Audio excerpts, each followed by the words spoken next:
Hello, my name is Meganne Gerwin. I'm a PA with Forefront Dermatology.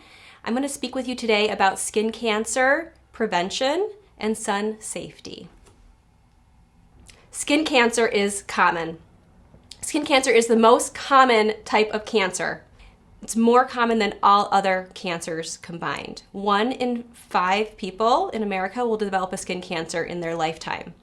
5.4 million non-melanoma skin cancers were found in 3.3 million people in 2012. The most common types of skin cancer we will discuss today are basal cell carcinoma, squamous cell carcinoma, and malignant melanoma. This is a diagram of the epidermis. The epidermis is the top layer of your skin. There are several different types of cells in the epidermis. When these different types of cells mutate, that's when you get these types of skin cancers. There are basal cells that cause basal cell carcinoma, squamous cells that cause squamous cell carcinoma, and melanocytes that change to cause melanoma. Basal cell skin cancer is the most common type of skin cancer and the most common cancer in the world. There are over 4 million cases yearly. It typically occurs on the face, especially the nose and the ears, but it can happen in any sun-exposed area. It'll appear as a pearly or pink bump and is very slow growing. It may be described as the pimple that never heals. You can see some photos of basal cell skin cancers on this slide. So they may be very mild to start with, but these will continue to grow and they will be disfiguring if not treated. Squamous cell skin cancer is less common than basal cell skin cancer. However, it can be very common if you are immune suppressed. Immune suppression would include taking immunosuppressant drugs if you are an organ transplant patient, or if you are being treated for cancer and on chemotherapy. Over 1 million cases are diagnosed yearly. It can develop first as a precancerous spot called an actinic keratosis. These spots are rough and gritty like sandpaper. Squamous cell carcinomas will appear as enlarging pink nodules or non-healing wounds. The photos in this slide show a non-healing wound and these larger scaly plaques. Malignant melanoma is the third type of skin cancer we will discuss today. It is the most dangerous of those 3 common types of skin cancer. It has the potential to spread to other parts in the body and be life-threatening. It is becoming more common. As we age, there's an increase of 3% annually after you hit age 50. Melanoma rates in the United States doubled from 1982 to 2011. About half malignant melanomas are invasive. 7,230 people died from melanoma in 2019. 1 person every 72 minutes is diagnosed. That is why there are the ABCDEs of melanoma early detection. A is asymmetry. The 2 halves of the mole do not match. B is borders. The edges are irregular or uneven. They may be scalloped, blurred, or notched. C is color. Multiple shades of brown, tan, black, red, blue, or pink may be present. D is for diameter. Usually, but not always, a melanoma is larger than 6 millimeters. That is about the size of a pencil eraser. And E is evolution. Changes in the appearance of the lesion, such as change in size, shape, or color. These are examples of malignant melanomas. I want to go over the ABCDEs of those photos. So if you look at both photos, A, asymmetry, both of these lesions are different on one side than they are on the other. B, the borders are irregular. You can see scalloped borders. You can see notching. And in some areas, you can definitely see borders even within the mole that are irregular. C is color. There are many different colors of brown in these moles. Even some darker shades, there may be even black on examination. There's even areas of lighter pigment. This is called regression, which is a common sign of melanoma. D is diameter. These moles most likely are larger than 6 millimeters. Although 90% are larger than 6 millimeters, some may be smaller than that. That's why it's very important to look at all the features of the mole. And then E, evolution. These moles did not start this way. They definitely changed into what they look like in these photos. Catching a melanoma early is key. The vast majority, over 95% of non-invasive melanomas can be surgically cured. Treatment is recommended within 1 month of the diagnosis. That is the goal. If you go beyond that, your risk of death increases. There's a 5% increased risk of death if you go 30 to 59 days past diagnosis. And there's a 41% increase in risk of death if you go beyond 119 days past diagnosis of a melanoma. So it is very important to get that treated, and then also prevention with self-skin examinations, your regular doctor's appointments, and biopsies when needed.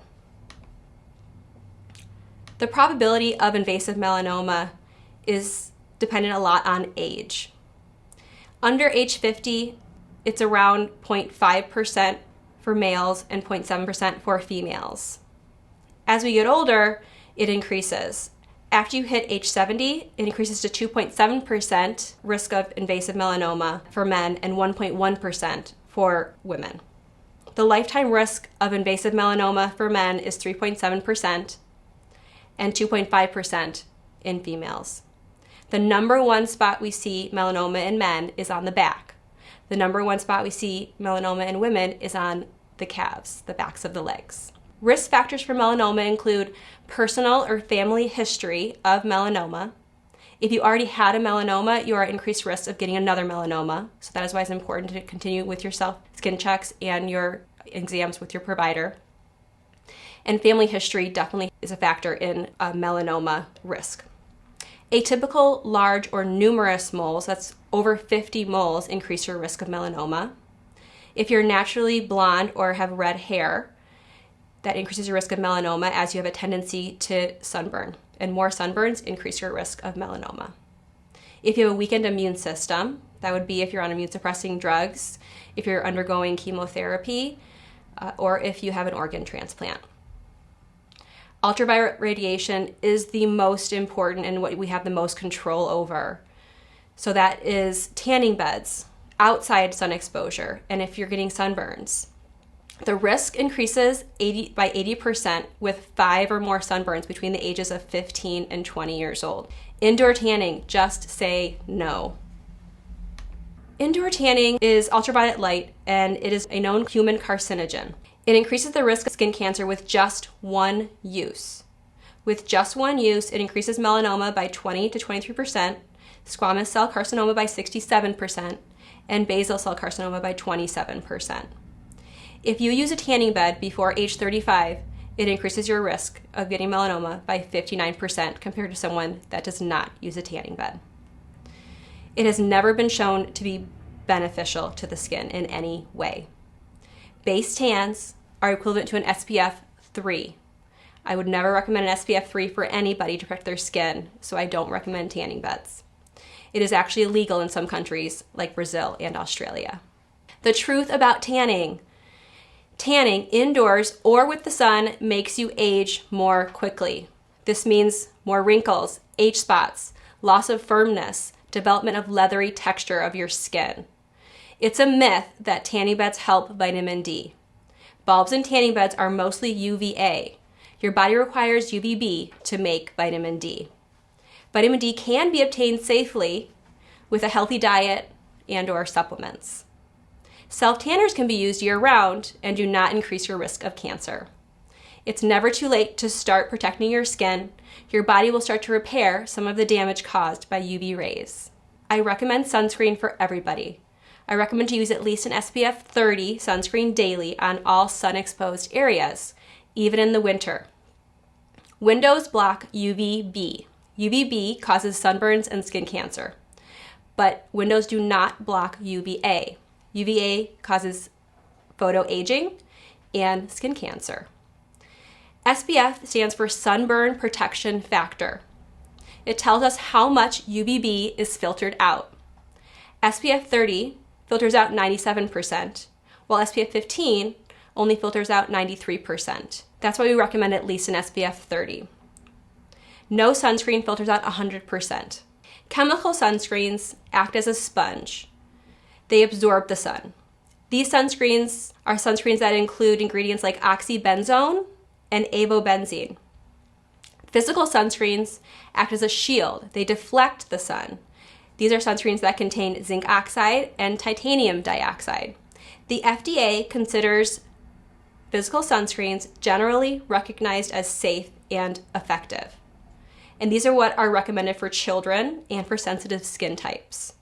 The FDA has not considered chemical sunscreens as generally recognized as safe and effective because they do not know to what extent these sunscreens absorb into the skin. I do recommend with all sunscreens to reapply every 2 hours and after sweating or swimming.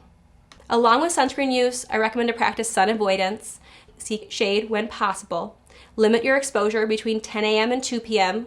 when the rays are the most dangerous, use extra caution near water, snow, and sand. These reflect dangerous rays that increase the risk of sunburn.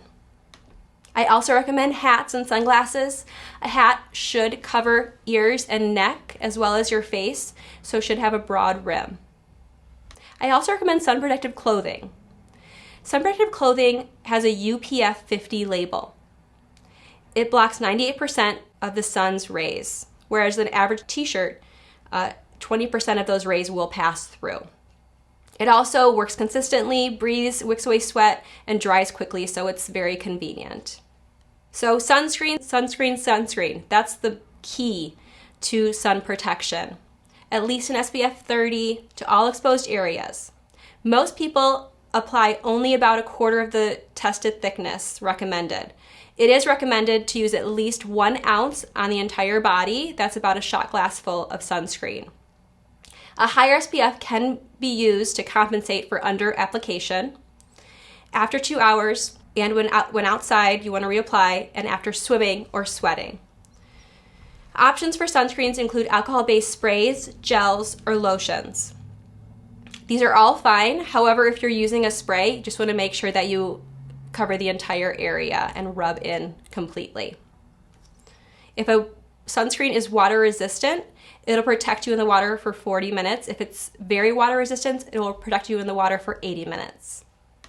Skin screening exam. This is very important if you have a lesion that you notice is changing or your self-skin exams, you notice a spot. So a dermatology professional can perform skin screenings for you. This would be a dermatologist, a PA like myself, or a nurse practitioner. Your provider will examine your skin carefully.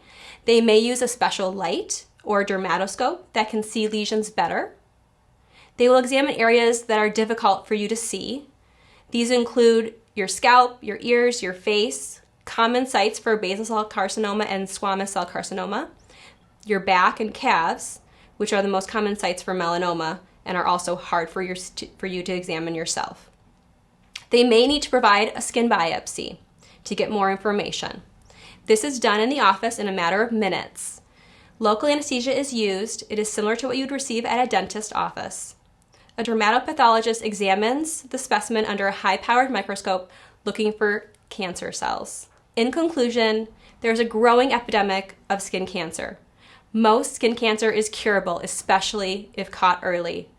Annual skin cancer screenings with a dermatology professional are definitely recommended. Prevention is the best treatment. It's never too late to start protecting your skin.